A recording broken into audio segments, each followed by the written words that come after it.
Hello friends, welcome back in are audit discussion. और अब हम करेंगे SS 700 ऑडिट रिपोर्ट। इस वीडियो के अंदर हम क्या क्या करने वाले हैं, इस वीडियो के अंदर हम SS 700 के ऊपर 2-3 मिनट डिस्कशन करेंगे। उसके बाद हम हमारी बुक के अंदर जो चीज़ कंटेंट लिखा हुआ है उसके ऊपर थोड़ा सा डिस्कशन करेंगे। एक रिलायंस की मैंने ऑडिट रिपोर्ट निकाली है, उसको 2 मिनट डिस्कस करेंगे।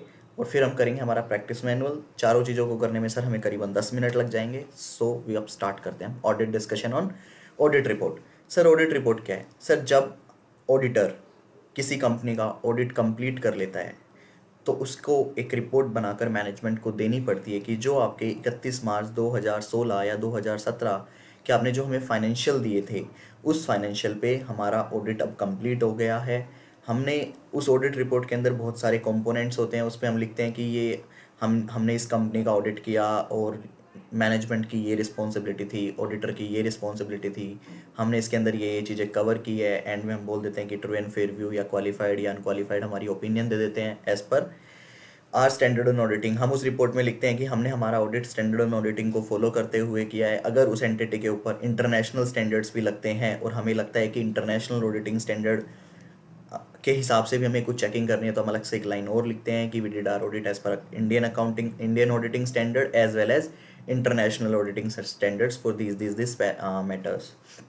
इस तरह से हम एक प्रॉपर ऑडिट रिपोर्ट मैनेजमेंट को बनाकर देते हैं। क्या कंपोनेंट होते हैं, उसके अंदर क्या कवर होती है, वो भी हम डिस्कस करेंगे।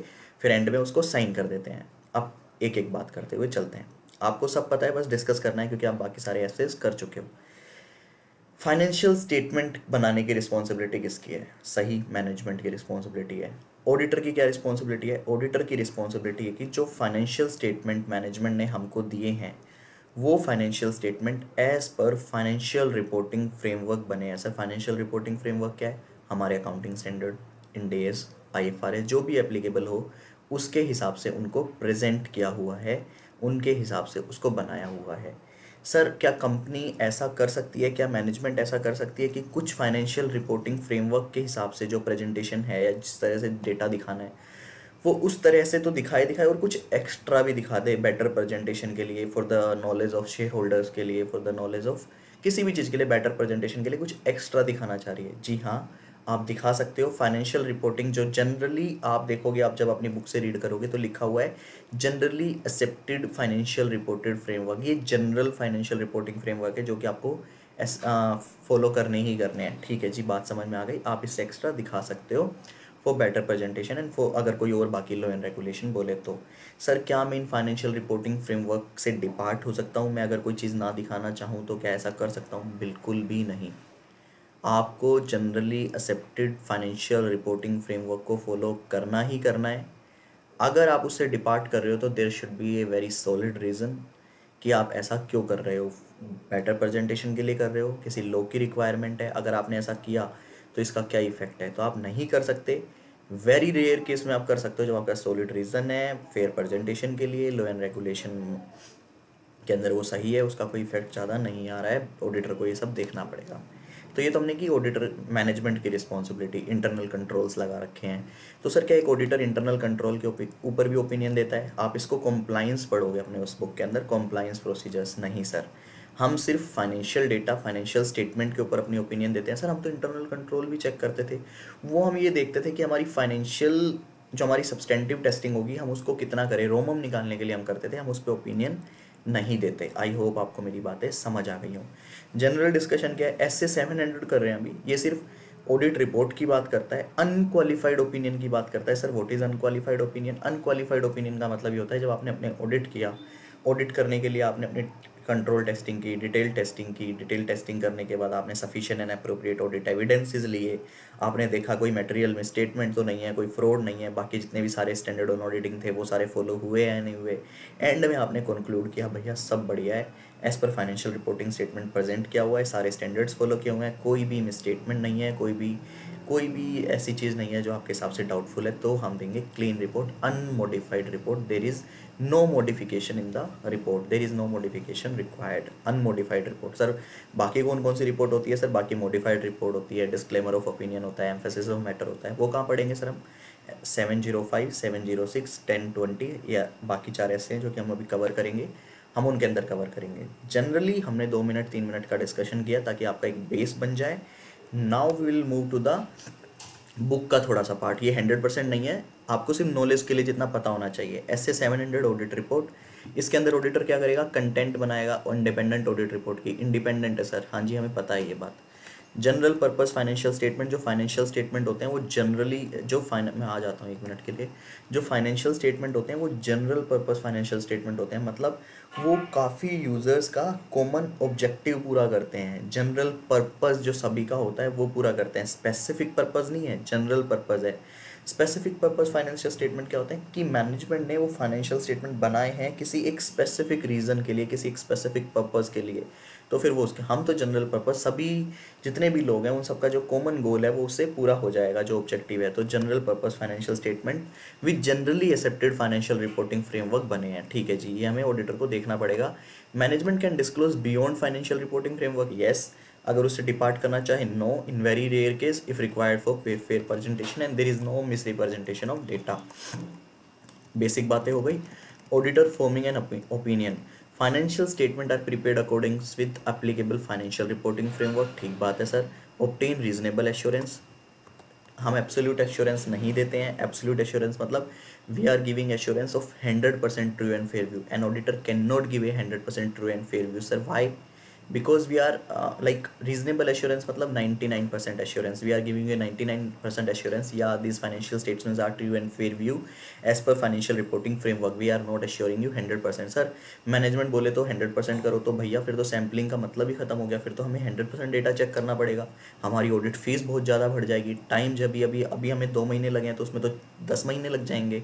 उस 1% एश्योरेंस को बढ़ाने के लिए चीज़ें बाकी 20 गुना बढ़ जाएंगी, तो we can not give absolute assurance, 100% assurance, we always give reasonable assurance. Sir sufficient and appropriate audit evidence लेने हैं, बिल्कुल सही बात है सर। मटेरियलिटी का कंसेप्ट अप्लाई करना है, बल्कि इसको मैं यहाँ से काट कर यहाँ लगा देता हूँ। अदर एस्से, जितने भी मेरे एस्से हैं सबकी रिक्वायरमेंट देखनी है, जैसे एग्जांपल के तौर पे पॉलिसी एंड प्रोसीजर्स कंसिस्टेंट है, रीजनेबल एस्टिमेट्स, इस पे भी एक एस्से बना हुआ है, सब्सिक्वेंट इवेंट, मटेरियलिटी, आप यहाँ पे 15 और लिख सकते हो, मैंने सिर्फ एग्जांपल के तौर पे लिखा है। What is unmodified opinion, clean मैंने बात कर लिया था। कंटेंट ऑफ ऑडिट रिपोर्ट, अब हमें पढ़ना है कि ऑडिट रिपोर्ट में क्या क्या कंटेंट आएगा। इसके लिए मैंने रिलायंस की एक ऑडिट रिपोर्ट निकाली है आपके साथ डिस्कस करने के लिए, मज़ा आएगा हम लोगों को डिस्कस करने में। चलिए जी देखते हैं रिलायंस की ऑडिट रिपोर्ट। 1 सेकेंड आप मुझे दीजिए, मैं आपको रिलायंस की ऑडिट रिपोर्ट देता हूँ। ये लीजिए आपके सामने अब है रिलायंस की ऑडिट रिपोर्ट। सर ये रिपोर्ट आपने कहाँ से निकाली, सर गूगल से निकाली है, पब्लिक लिमिटेड एंटिटी है, आप भी निकाल सकते हैं।